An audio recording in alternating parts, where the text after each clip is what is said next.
Chapter 1 of Story 1 Arck. The Best of Suck. An Angsty Teenager, The Life of Arck. By the Bestest Boys.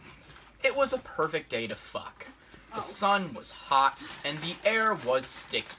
The cicadas were singing their sweet sound of longing and lust. I looked out the window and saw a lonely hornet. I turned away saddened. Why does one so have to be so lonely in a world full of such beautiful people and creatures? My phone alerted me that I had a notification. I got excited, thinking that I had friends who cared. It was just a notification from YouTube. Don't get me wrong, I love my YouTube career, but I wish I had a friend to turn to and talk to, you know? Especially at times like these. I'd never been able to find someone to fulfill my urges, which came on so strongly. I sighed and looked at my feet. I needed to go to school no matter how I felt. I turned the key in the ignition and started off down the road.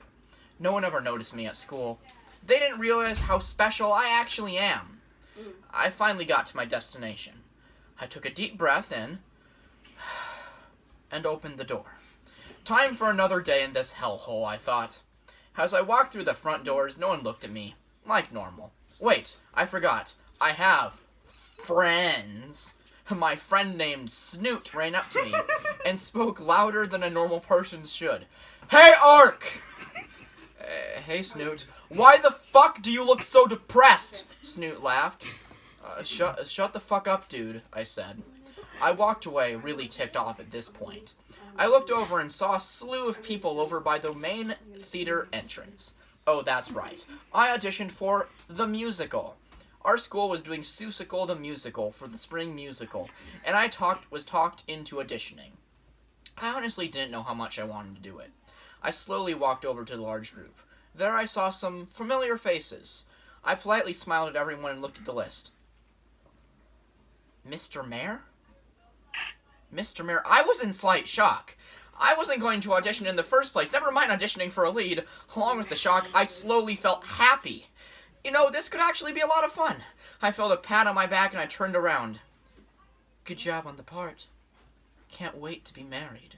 I turned around and saw a girl named Tori. Although I've known her for a while, I wasn't very close to her, but she seemed like a lovely lady. I smiled and laughed and turned and stopped in my tracks. There was Nick. My heart skipped a beat and I quickly turned around. I always felt slightly bad when this happened because I have a girlfriend.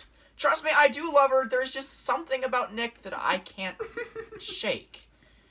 He has long blonde hair that flowed flawlessly and has just the right amount of grease. He has a slightly plump face with luscious lips. He may not be the skinniest slice of ham, but he has lumps in all the right places. He reminds me of a bear that lives rustically in the woods. The way he doesn't hide the fact he has all that hair.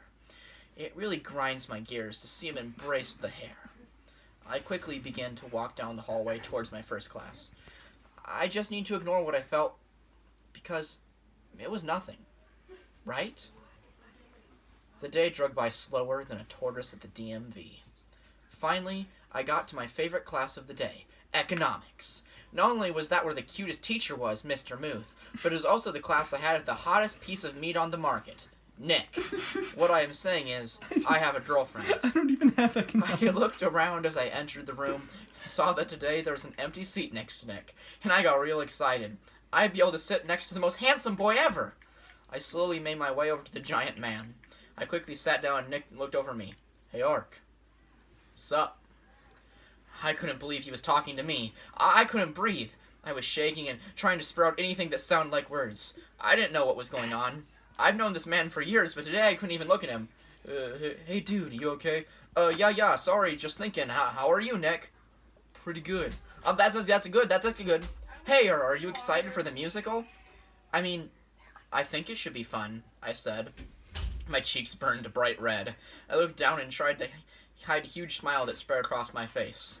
The rest of the class was a blur, as all I could think about was Nick sitting right next to me. Soon school ended and I went to go find Jaden as we made plans to eat. She was telling me about something funny that had happened that day, but all I could think about was the way Nick smiled.